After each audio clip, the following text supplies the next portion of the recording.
Hello, Ebusian4. Your friend AJ, CEO of AJ's Makeup. So worry, oya adoring birthday party. Program be na woye a person ho ye fe. De hia ne se obe free. Your baby sisi ho ama ho ye fe. Ye bridal makeup, normal makeup, acrylic nails, ye wig, ye wig styling. Inti program be na oko, program be na oye so oya adoring birthday party. We could just shoot. Program be no be invite to a person oko. Now ho ye fe. De hia ne se obe free. Ye beto ni aba be sisi ama ho ye fe. Na obi hu a we say twene aba be show. Ehefa na wo wani ntimi mba. Ghana ha ehefa. De hia ne se obe fa na ba na egu screen so no. Na be free na ne yakasa. Na ya to wo baby biara wo bia. Na onu ma de wom. Ya tete ye package ni so say hu. Ya sa so cameraman na ye no mu ye adwuma. Se wo ye photo shoot or outside na pese ye ba. Ye true makeup ni ya na cameraman nso esi program be na wo ye. Ye no won beba. No ya ba be ye adwuma no amweni age kama. Oye event bi na wo ni cameraman. De hia ne se obe free ye beba ni aba be ye adwuma no amweni age. AJ's Makeup, your own sebe event no and our program no aye fe na aye de na aye krabe. AJ's Makeup, home of beauty. Yeah, mama kwaba biem eba Steve Media official so na some de medi nkan ka che mo say news bia betodwa ade a ye de bebremu na on say ye di nkan mo be kasa efa asem bi e course so na no memenda ye twemu United Showbiz Endra Tornado be kasafa ho betomane na ma ene panels na enne ade a oda sorry wasade part 2 asa bre na ninchemu ne se ade Mr Logic eno so aba ne abe fonten fidie ne ba akoso abeka che ne se adentina woyeye no so nyana na Macbrown no oyeye wo mo a adenti na wo so no ne di Mr Logic efra ne no na wo chiremu se adenti na Macbrown an kan che Ghana for se ade a one chairman wuntimi ye na ye chairman atwem panada allegation ba ko odi nkan ma ye no no sa kansi subiem se ade a bara Efia Schwarzenegger esuma chairman wuntimi ma ne ko ne mani school mu abra o mu ne obi konya akasakasa ne pese ye yinkura na di ade a osuma chairman wuntimi mani ko twitwaje wo mo entini yense emre wo ho no ye bedi nkwankwa akohwe video no part 2 na tornado de ba ye obekasa fa sansemi nyuna ho ye ba mini age wa ha se ye de nsem ni mu nchimu bebremu ti mu mien ko hwe video ne mra. Me that's sorry and a pain. Yeah. A brand here, your friend on Mr. Logic. Sebi. Me fa Sebi grant to home. Okwatina United Showbiz na na Macbrown show so. Eke kan kwasi asem no. Anope me sorry ya. Wabe video. Ama nana automatic. Na asa me say na asa me say me ma beka say we Jimmy Mr Logic asasi so aye we say wa dwen ye wo say wo ba be wu ma wa ko heaven ma nyankopon bi ote na ko nwiemu akobu watan a then bro you wrong.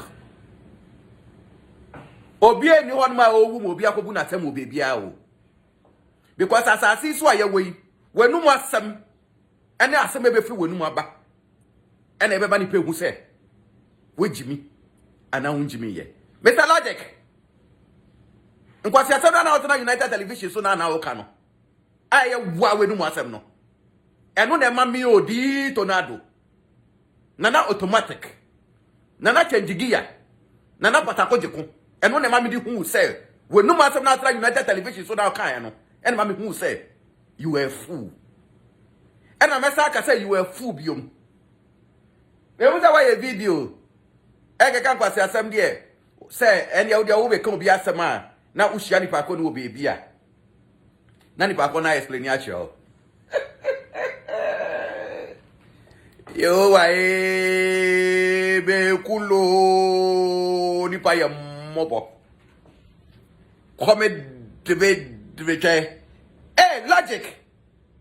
After that, threatening Abim. Why? Now, beatings all come inside. Mr. Logic, why? You go beat me? Over him. Mr. Logic, I bet bro me and why, nigga? Now, beatings come inside. Now, Logic, oh, go to that TV, so no. I go Casano. Now, they see your own him say, each and every one of you, as some of you will buy a piano. Ghana for Befa, Edia Casa. Then you shouldn't have gone there, bro. So now who him say, TV no now quite and we no must be able to each and every one of you, no. And they see and Ghana for Beca, the Ayasama. And then I can just call. Hey, sir, bitches near the wood, the idea, Mr. Logic. My make sure. Tell you, Mamba Ghana, Kababa America. Over America, we go 20 towers, eh? Who do what Mobby Sasa or D Tornado, me disciples, somebody over. And yes, answer over Ghana, make it Tama Community 9. Who do every kind of musician if you are? Who want me this house and automatically? Yeah, do bye. Bro, now beatings come inside. Oh, who has free, Papa? Secondly, me name the Etia Nanama Macbrown. Over now, United Showbiz, this so. Now, Ocha Semu. Awama Efia Swaslega aka Bara Toto Bichi Hippo Awama Asibolanga Efia Toto Na mama Macbrown Uma Efia chance no better United Show Business no. Gucha ma want to me. Any must be more than no. Okay, can some maka say Chema want to me. It will be called James Trumu darling. Any John, Papa, a school. Echo introducing who say, on what I want to me no. Nimbani omono. Eya bisasi bolanga say. James Trumu darling ni ni John no. Staff member ben. Ena moko bone wo school mu ho. Ananka ye James Trumu Dalion ni nia John e di wo skumu ho. Si bolanga di su. Efre che ma wuntu mi. E ka che say James akobo eni ni nia John akobo a staff member wo school. Inti se cha ma na mba meke bia. Ye yi kola ne di wo skumu ho. Na che ma wuntu mi ne frɛ. School pe yifo ne ka che so eya memba. Inti ma mu yo mu edi. Inti sa wo na ma Macbrown. Senaga person yes sincere and honest to yourself Anka asabra asibolanga betra ho na okeka fa nkwasi asabra okeka fa nkofo no hono. Nanka you could equally call them on phone because I know sometimes on your show no must be friend of phone so. Nanka asibolanga aye toto. Etra ho no ma efia ka nkwasi asabra mu TV station hono no. Ada man friend ma want to me. E wo phone so embisa no. Ti say that means sometimes mo ye. Ana if yet na ho. Na oya Miss Bell. Say Miss Bell. Eni na no ka che nkofo so de kwamada. Hey if ya. Bara. Toto. Na minim say the entire the whole time no. Show ni so no. Wait me am be din no. And as I ochichi affidavit. As one Miss Bell no. Na sasa krama ya sam no bara. If ya. Na say. Refi kuma say. Na den na ochichi affidavit ato. Miss Belso. If ya bomidina ka asem no na member be respond no jai say ochichi affidavit ato nkwafo so no. Na na Macbrown uni bibi, we hypocrisy level na very very high. And I may understanding. Asi bolanga tra ho na or did Miss Bell atem no. Instead of be stopping no. Na na Macbrown wan stop no. Because what him say Miss Bell we do kunu Maxwell de kwatida. Maxwell la wo Miss Bell a mama. Oni pa ba sa me tweso. Obu akwa sa me tweso won chenche won etetew no. What him say Maxwell no. On Miss Bell no. On we dia brother. Oma didi omo ada. Inti bitumi hu se sa pain no. E na show mu. Inti na Asibolanga tena ho na kan kwase asem no. Wo Macbrown opa ho level ne class no. Untumi nkebi no. Shada na Macbrown. Udim bibi. Otra ho na mo ka chema untumi asem no. Na kada na Macbrown.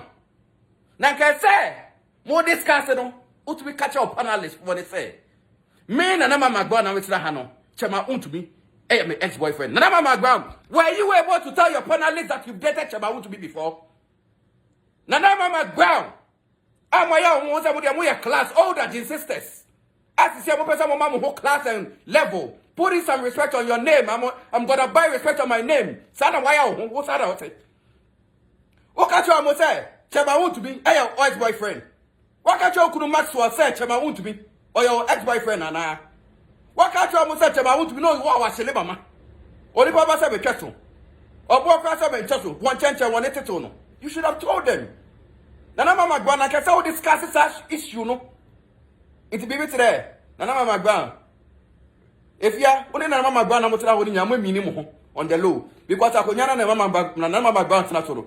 Asibolanga Yankayawo. Be today rival level. But Moonim. Moya Sriogana for Moma Kofuni Mwabin Diago. Sabuni Mameka Chamo. Nana Macbrown on the ex-boyfriend. Any chairman won't to me. Dr. Morris Ampao. Would I hear Chema to be spokesperson or say, the lawyer was saying, call the copy such Chema to be say. Never Macbrown. And yan the ex. And then Nana Macbrown and Maybe I don't get Chema to be a kind of queer. Because Nana Macbrown say I can't queer pa. Our level in the class. And I know we are corner. Kakran so saying Asibolanga. You make a number to my say. If you be not there. Chema to me, Dr. Morris Ampao could be sana. Obeka say, oh, lawyer. Nana Macbrown, I am my ex-girlfriend. Because if you are we are going to crash Asibolanga die. Chairman Becca. But the minimum say chairman Asibolanga chapad die. Ondi ye. It's a Mr. Logic. So what Gia, what the Ghana come ha? And Asibolanga, any penny for him. I from our Ghana come ha. So when we be cry, who say Asibolanga? Chema to be called Yase, Echo Buano. Hey, Mr. Logic, make us about you. Me phone the Theater. Mr. Logic, make us about you. Say, yeah, Yedi Asibolanga, Eka Asibolanga Sama. Bro, don't go sit on television just for sitting sick and spread nonsense. Ukayaka, Mr. Logic, Mona Mini Power. I had to go Google you and see. Because Google, I mean, who say, oh, wait, Logic, Dina, the Atom, no. You are not logic. Only again. Again, common sense, you have heard the common sense. Unibi. Opesa Usia again, called Abraham Bemosheho, leader of common sense family. I bet you are the of common sense. It is our logic now, the Atom Hosono. Only a logic person. You are daft. You are dumb. It is say, yeah, you better see Bolanga Casama. Oh, Mr. Logic, no. And that's Rafi. Nanka Campa Siasama Wunim. Into Wood and Macbrown. Kata Ghana for say, Chema to me. Your ex-boyfriend. I shall never massa. Nenda, who will be an Punada on the low. Now, then, I better national television, so no my Asibolanga, Egun in Masi. Macbrown, dear Koso, sir. Namu who said, classy ladies, yet your baby today, young Pede, Obia, Oboni Hunde, Obabe Kayasamana, Obebuyen must because we want respect on your name. Nana Macbrown Koso sa na won sana eti atono wo de enje ho hypocrites enti mbinua ba AJ video no na ye kohwe baaye no na ede na obetimi akanfa video na ye kohwe baaye no asem wensem hihega na ha no se bi wudi ye menkampo bi mu se asem na tornado kanfa Macbrown ho no minim se eye true ba say no krepa de na ensem hihega ha o but menye sure say tornado because on say UTV4 esi omo kosiu no over the odin kan fa Father Dixon ho no menye sure say out of nowhere or be that sorry because that video no ye na enra and then the wasa be part 2 ne na gina bibi so Sam Shahao Ghana na me Jane say at some point me say Jane say ya dia na mama ground anyway wo bibi atwema ono to na do ne kire say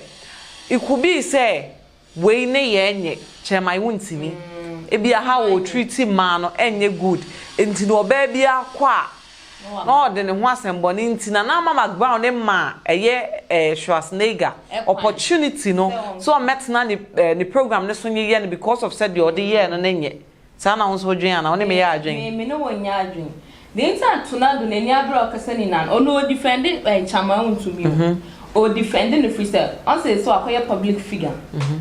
Now, every day in and out, now a May banner, rainy my say, me, my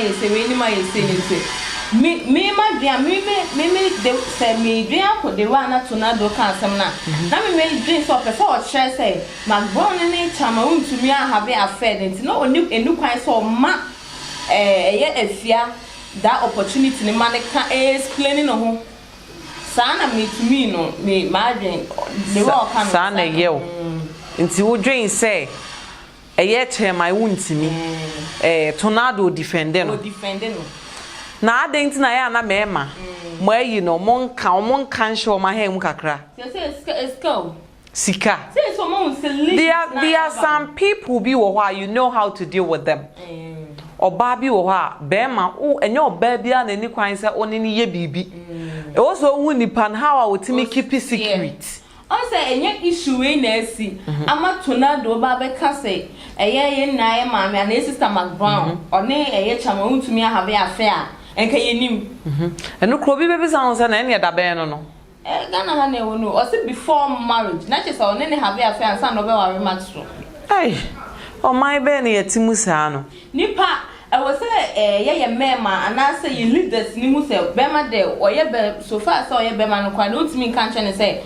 o kan na yi ni nto honum eye den ya obekwa abonten and esika san so honum sa no say yesi say bi unye sika ne but they should know who they deal with yeah okay on say na e Ghana ha no da be no bia betina FM so na so betina radio say eye Dr0p anyway date eye Nadia anyway date eye Yvonne anyway date and so muni na so mu relationship mo enye sebio me omuni mpeni so oma leave their life to some standard bia they know the people they deal with and you bia na they mess around so was say a mema na see mpeni fo ni hu say musika no nya na mo so mo de be rema ba mo de rema na was mo hu that kind or another type of woman na obefa be boa wo ama wo ani mo nyam ana say like the way we sit here or mind mu no paper say chama untumi say bi akra betime di natem enti no video ya na say accusation ya ye